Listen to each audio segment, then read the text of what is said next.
patuloy na nagbibigay serbisyo. Pag-asa at saya. GMA Regional TV. Kapuso ng bawat Pilipino.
Ito ang GMA Regional TV, One Mindanao.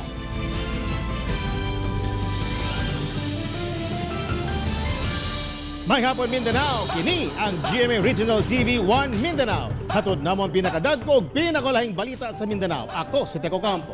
Sara Hilomen Velasco. Real Soroche, live gikan din sa GMA Davao Complex.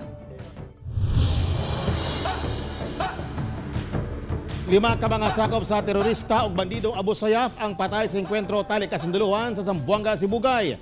Nahitabo ang bakbakan banda alas 2 kagini ang kadlawon sa President Rojas R.T. Lim sa Zamboanga, Sibugay Province.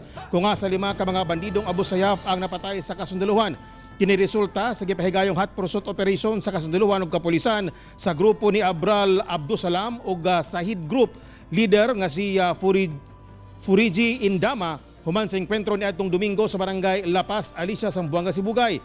Upat katag-as nga kalibre sa armas ang recover sa otoridad gikan sa gibanaang napulo ka ASG members nga gika-enkwentro sa halos 30 minutos nga bakbakan. 2 ka sundalo na samdan sa enkwentro. Matod kang Brigadier General Lionel Nicolas, ang commander sa 102nd Brigade sa Philippine Army, nga dunay planong kidnapping ang Abu Sayyaf sa mong lugar subay sa intelligence report. Nagpasalamat ang kasunduluhan sa impormasyon nga gihatag sa mga residente hinungdan nga naaksyonan kini sa kasundaluhan. 2 ka balay ang gikabalak ang mahugno tungod sa gitukod nga tower sa usa ka telecommunication company sa Bagoa Playa, Davao City. Ani ang detalye? Bukas na yung pader namin, nahulog na yung kabila. Kuha kini sa Tongson Village homeowner sa Lower Rapnaga, Barangay Bagoa Playa, Davao City. Human nabulabog ang ilang pagkatulog kagabi diyang nahugno ang parte sa pader sa ilang balay. Pagkabuntag, kini na ang sitwasyon sa lugar. Ang pader sa balay sa homeowner nga si Rosana Ursunal nahugno ug pundasyon sa balay gikabalak ang maapektuhan. Samtang kining balay ni Hurley Mendezabal, nagbitay na ang pundasyon sa iyang pader. Mamakawa kami sa inyo na ilayo lang tong tower sa bahay. Wala kaming ano dyan sa radiation, wala. Yung safety lang namin, mahagbong namong balay, sir. Unsa pa ang pagpahuman namong balay, ana. Grabing kulba na mo kagabi pagkahulog sa pader. Unsa na lang kung maglinog, nami mga anak ba? No, gamay na lang jud kayo og kulang. Niadtong August 17 ning tuiga, mipasaka na sila og petisyon nga unta ibalin sa mas luwas nga lugar ang cell tower sa mong telco. Apan padayon gihapon kuno ang construction niini. Aminado ang barangay nga wala sila may pasar og resolusyon aron tugutang magtukod og cell tower sa lugar. Without knowing sa barangay ni trabaho mo ana, wala ganita nag-issue og certification o resolution ana. Anda minoon ang kontraktor sa telco nga ayuhon ang nadanyos nga parte sa mga balay nga apektado. Nag-bar down ang katong diri na side sa fence. Nya moto nagisabutan namo nila kapitan pati itong mga neighbor o katong tagaya mismo nang duha ka balay. Na karon tibason dyan namo na masiguraduan na masuringan na mong ilang area. Gi-istorya gyud nako to ang mong engineer nga dili ko gusto nga maabtan pagsunod ugma. So ginan nako nga asap umanon yun na ninyo pangitaan ninyo og resolusyon. Sabi nila, anuhin muna ngayon. Walang sinabi kung ayusin. Basta sabi nila, tambakan daw yung nabutas dyan. Yan lang ang ano sa amin ngayon. Pero hindi namin alam ang susunod na yan kung ano pa yung mangyayari sa amin. Kauban si Bebot kahit sa kamera. Ako si Teco Campo para sa One Mindanao. Usa ka tulay nga nagsumpay sa duha ka purok ug sa sentro sa usa ka barangay sa Butuan City nga hugno.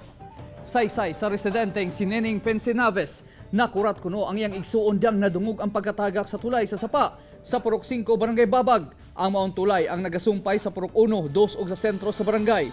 Dinisab moagi ang mga mamalengke sa Langihan Public Market. Hinoon gilayong miadto sa Butuan City Engineering District aron susihon ang lugar ug misaad nga aksyonan kini.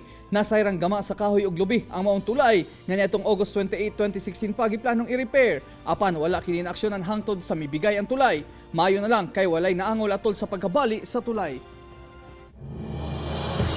Search and retrieval operation sa mga natabunan sa Santo Tomas, Davao del Norte gipaundang na.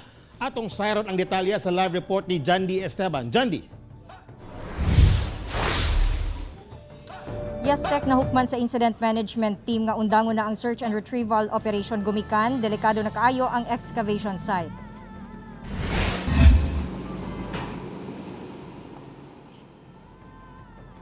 Gipananggal na ang mga coconut timber ug gitambakan na og yuta ang excavation site sa nahugmak nga tunnel sa barangay Kinamayan, Santo Tomas, Davao del Norte.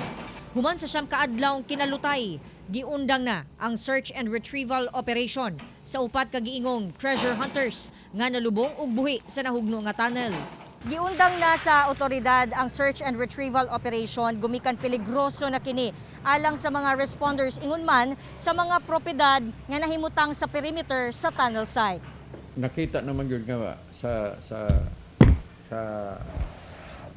gilalom ang kuan ang digging is nakita sa mga expert nato nga mga engineers ug mga kuan mga sa rescue center nga kuan na gyud diso na gyud kay sandilo man gud ang yuta anya di more nga kuan nato ang kuan magsige pud og tabon ang kuan magsige og sunod-sunod og tabon ang yuta ba. Atong sa misa kagahapon gihalaran og pag-ampo og bulag ang mga biktimang sila Jeric Marquez, 23 anyos, Dindo Pañares, 18 anyos, Rostom Racho, 18 anyos, ug Kyle Castañares, 18 anyos. Apan wala mitambong sa misa ang pamilya sa upat tungod sakit alang kanila nga giundang ang operasyon. Ako kay ni Ma'am Oy, dili gusto nga tambakan to dito kay ito naman na ang mga dito, mga anak dito, di naman makuha kay tatambakan man. Pero gipasabot naman daw sa LGU kanila nga nung kinahanglang ihunong na ang operasyon. Pirma daw sila, waiver anana nga walay labot. Dili man na magsilbi yan. Kanang may ingon nga way labot ang kuan. Pag abot ana may kuan sa gobyerno man gyapon sa amo sa gobyerno man gyapon ang bumirang ano gitolerate nimo nakita na ninyo nga mao na. Una ang deklarasyon ni sumite ang sangguniang barangay sa Kinamayan sa incident management team ug manifesto nga undangon na ang operasyon tungod dili stable ang yuta. Wala na may mangimuan ampo na lang din ni ginuan Wala naman yun kay taon man nato nga ang gobyerno may nagduot.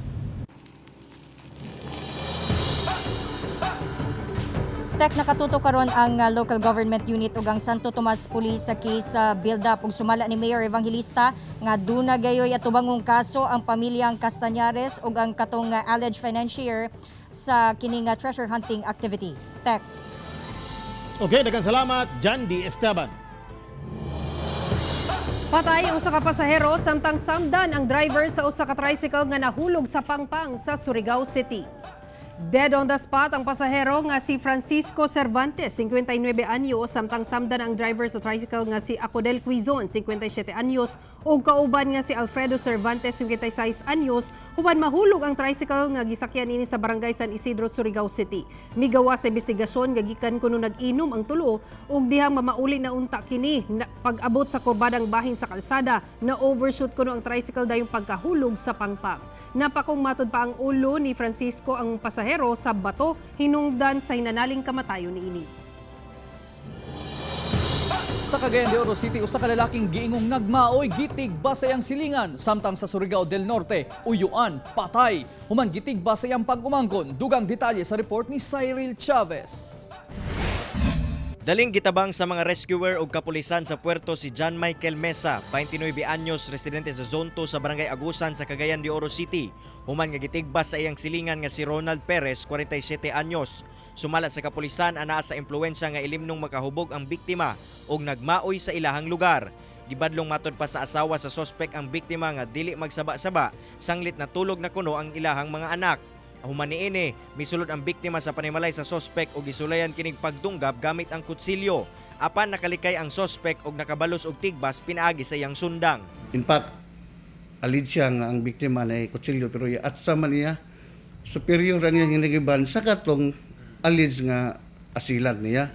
Rason sa sospek, self-defense kuno ang iyang gihimo kay nabutang sa alanganin ang kinabuhi sa iyang pamilya ni adtong mga tungura.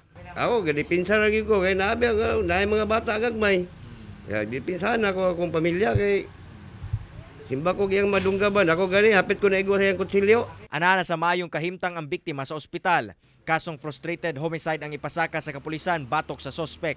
Samtang, patay ang 42 anyos nga si Jope Umipig. Human gitigbas kini sa iyang pag-umangkong si Felmar Umipig sa Barangay Patiño sa Taganaan, Surigao del Norte. Sa investigasyon sa kapulisan, misulong ang sospek sa balay sa Uyuan o gihagit kini og tinigbasay. Migawas ang biktima og gitigbas ang pag-umangkon apan nakalikay kini og siya na hinuon ang napuruhan. Nasayran usab nga misupak ang pag-umangkon nga maminyo ang Uyuan sa ilang nabiyudang inahan kinsa ka live-in sa biktima nga maoy hinungdan sa ilang bikil. Gibuhian ang sospek human misumiter og affidavit of desistance ang ka-live-in partner ni ini. Kauban si James Yap sa kamera. Ako, si Cyril Chavez para sa One Mindanao.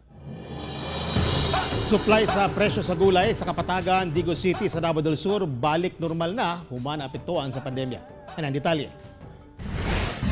Pagsugod sa pandemya, naapektuhan ang industriya sa gulayan sa Barangay Kapatagan tungod sa mga border lockdown ug walay mga biyahe paingon sa kauluhan. Ang resulta, mapugos ang mga mamaligyaay nga ibaligya sa ubos nga presyo ang ilang gulay sa mga palengke sa rehiyon. Karong hinay-hinay na mibalik sa normal ang sitwasyon, mapasalamaton silang mibalik na pud sa normal ang ilang pagpamaligya og gulay. Sa pagkakaroon sir, ang presyo tama lang yun nga dili malugi pud ang mga planters. Okay ra pud ang pagpagawa sa mga gulay. Pero tong pag-pandemic, medyo nitaas yun. Taas-taas ato ang uban. Ang uban dili pod ang daghan og supply pareha sa atsal, walay market ang atsal para Manila. Balik na ang presyo nga makaganar ang mga mag-uuma. Swerte usab kuno karong panahona kay maayo ang tubo sa mga gulay, busa daghan ang supply. Ang gulayan sa Kapatagan is okay man ang dagan. Ang presyo karon medyo ni kuan gyud nagbaba labi na gid sang kalabasa. Nagbaba siya kay sa kadaghan nga nagtanom then naga-distribute pud ang Department of Agriculture nagahatag og libre nga mga seeds. Gani sa kadaghan sa supply, mapasalamaton ang mga komprador. Sama na lang ni Morse Moreno, kansang ginakumpra, iyang ibaligya sa Davao City nga nakasupot na sa kantidad nga 100 pesos lang. Hindi na po kayo mahal, di po kayo barato. Tama lang, makaginansya mi gamay, makadala mi og gulay padulong sa Davao City, tapos barato lang po ang mga katder. Ana lang, diskarte lang. Panghinaot lang nila nga magpadayon ang paglambo sa ilang industriya aron makabawi ang mga farmers sa pagkalugi niadtong pagsugod sa quarantine period. Kauban si Melchor Awing sa kamera, ako si Rial Soroche para sa One Mindanao. Usa ka bloodletting activity ang gipahigayon ato sa ika-33 nga araw ng Barangay Bago Aplaya. Ani ang atong balitang barangay. Sayo sa buntag pa lang, doon na mga midunar ug dugo nga gipahigayon sa Barangay Hall sa Bago Aplaya. Inay dakong selebrasyon, nakadesisyon ng barangay nga bloodletting na lang ang himuon kay makatabang pa sa mga manginahanglan og dugo. Ano naman tay mga daghan gyud na gusto mo doon na dugo nya padayon pa man ang atong pag-screen sa mga ubang prospective blood donor. So kaning Barangay Bago Aplaya kada tuig gyud ni sila nagapahigayon og blood donation activity. Well, thankful po kay ko sa Philippine Red Cross Serte kay ilang gi-grant ang among kuan despite sa short na kayo ang time nga mong gipangayo sa labat ilang gi-grant kay base sa kuang na experience gyud grabe ka importante gyud ang dugo. No, kay every now and then nagoy mangayo sa imong dugo magpatabang og dugo. Nalipay usab ang Red Cross sa programa sa barangay. Tungod ang pagdonar og dugo, dili lang makatabang sa mga nanginahanglan. Apan makatabang usab kini aron mas muhimsog pa ang panglawas sa nagdonar. It is also one way of making ourselves healthier po, no? Kay makapahimsog siya sa atong pag-regular og donate og dugo. It's also a way of looking after our heart, tapos ma-regulate ang ato ang blood pressure, and at the same time pwede na ma-increase ang atong lifespan because we are healthier than those who are not donating blood regularly. Kauban si Bebot kahit sa kamera. Ako si Teco Campo para sa One Mindanao. Kasaulugan sa araw na Digo City gipaagi sa pagpananom og 1 million ka mga punuan sa kahoy. Ani ang detalye. Gisugdan sa usa ka motorcade ang pagpaygayon sa programang 1 Million Trees for Digo City nga gisalmutan sa tanang barangay, LGU ug mga non-government organization. Dayon dungan nga nananom sa nagkadayang area ang matag partisipante. First is katong sa Kapatagan on September 4 and 5. Karon atul sa kasaulugan sa 28th araw ng Digo City, gimugna nato ang simultaneous tree planting. Maho gani, nara og lawaan ang giandam nga seedlings sa City Agriculture's Office. Ang other nga mga seedlings na distribute na sa kada barangay. So 26 barangay nga tag 1,000 na 26,000. Then napatay reserve dito sa Office of the City Agriculturist, sa Sendro o sa Tourism, ready for distribution this week. Special ang gialokar nga budget sa Barangay Kapatagan nga mokabat sa 2.5 million pesos. Tumong nga maprotektahan ang Mount Apo Natural Park, diin 1/4 sa kinatibuk ang Mount Apo sakop sa Digo City. Gisiguro sad nila ang Kapatagan tungod sa mga midahiling yuta nga nahitabo sa lugar. Gani sa milabayng bulan, 2 ka bata ang namatay human natabunan sa landslide. Naggahin ang City Government of Digos o 2.5 million pesos para ipalit og more than 250,000 seedlings. Mao to ilang gigamit. Pero kabahin lang yapon sila sa 1 million tree. Actually more than 1 million yun inig maabot ang December 2021. Sa katapusan ning tuiga, gilauman nga matanom na ang 1 million kapunuan. Ang 1 million trees for Digo City project kabahin sa ika-20 ka tuig nga kasumaran sa pagkasyudad niini. Kauban si Melchor Awing sa kamera. Ako si Rial Soroche para sa One Mindanao.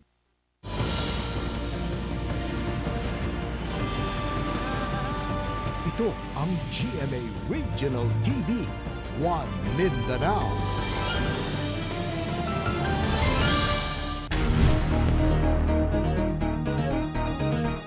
Nadugang nasab ang mga nagpositibo sa COVID-19 sa Kapitolyo sa Misamis Oriental. Dugang detalye sa live report ni Cyril Chavez. Cyril.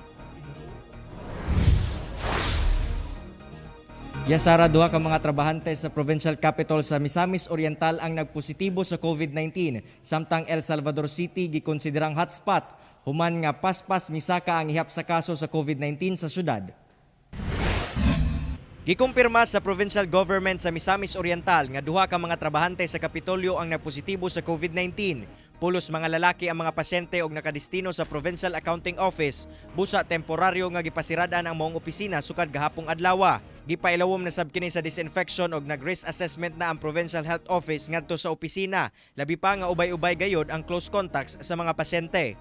Karon naka-admit ang mga pasyente sa NMMC ug sa usa ka pribadong ospital aron magpaayo, labi pa nga aduna sila simptomas nga ginabati. Based on the result, low risk man sila kay pila naman ka adlaw sad nga wala nakatunga kadtong mga nagpositive.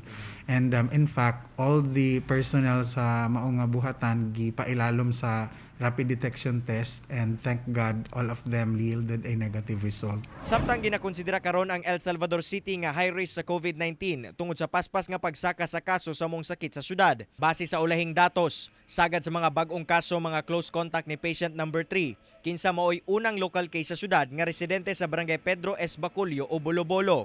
Ang siyam ka mga natakdang close contact ni patient number 3 mao ang 8 ka bulang baby boy, 2 ka 1-year-old, 33 anyos og 29 anyos nga mga lalaki sab.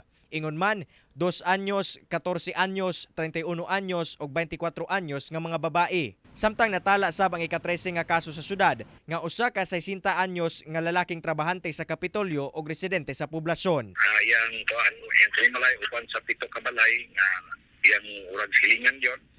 Ato na po kining gi lockdown uban po sa i-request po nato itong iyang mga kontak.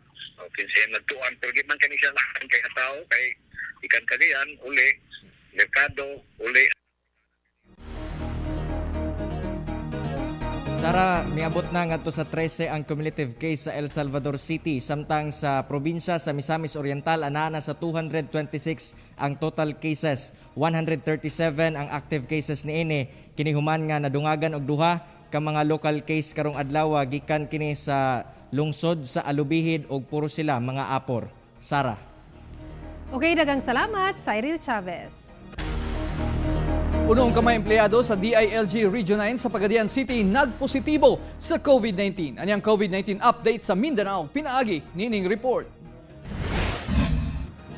Gikatak ng mobisita si National IATF Chief Implementer Secretary Carlito Galvez Jr. ug Defense Secretary Delphine Lorenzana sa Sorsogon Region humanasayra ng paspas kapagsaka sa kaso sa COVID-19 sa rehiyon. Sa South Cotabato Province, dunay nadugang nga 30 ka kumpirmadong kaso sa COVID-19 kung asa 25 niini dunay travel history sa Jensen Fishport Complex. Duha niini taga Pulumulok ug 23 ang taga Coronadal City.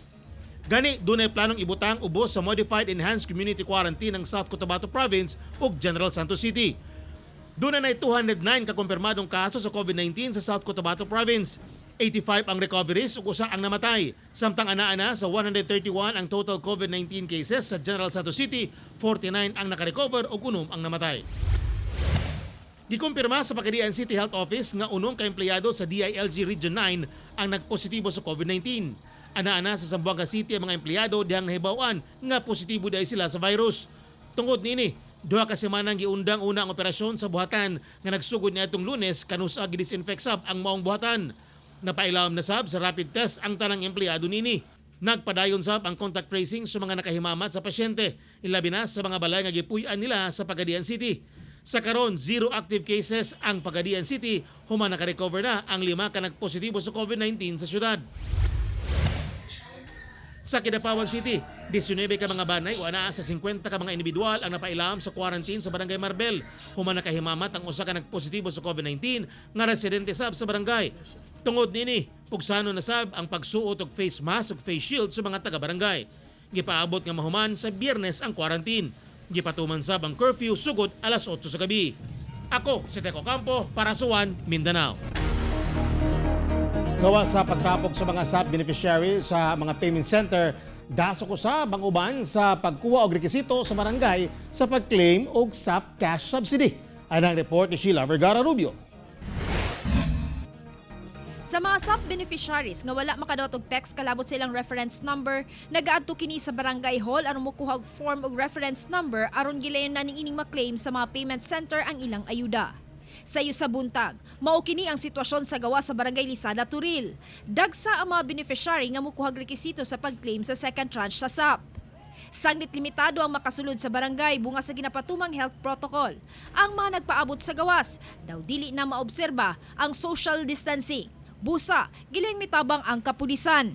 Every now and then mayroon kaming communication and coordination with barangay captain. Minsan po may dalyaw po tayo, may binugaw at saka sirawan. And sa ngayon po, last 2 weeks is dalyaw is tapos na.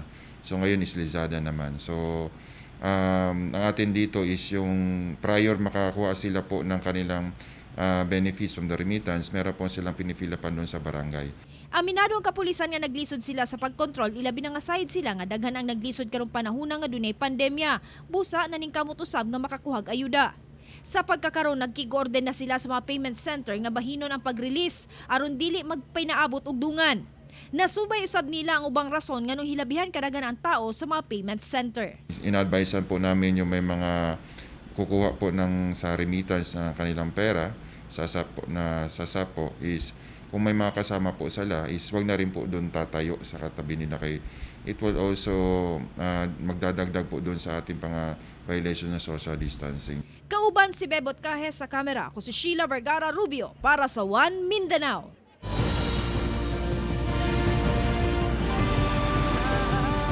Ito ang GMA Regional TV, One Mindanao.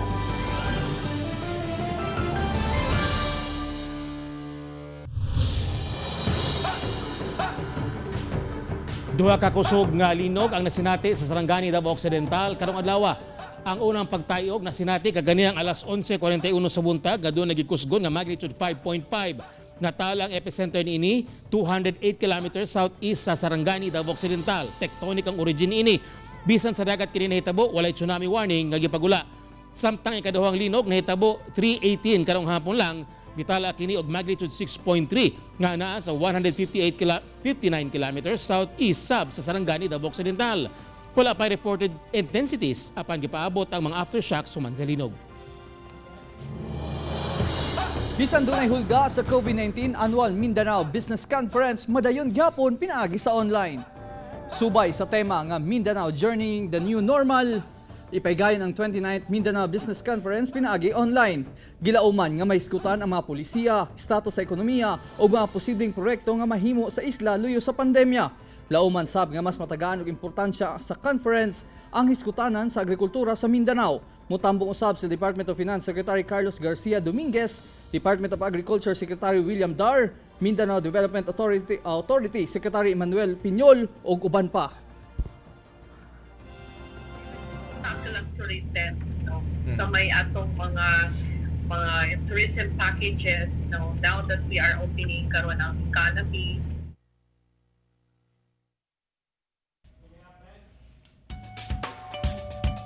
Gilingaw sa mga frontliner ang mga COVID-19 patients sa Southern Philippines Medical Center.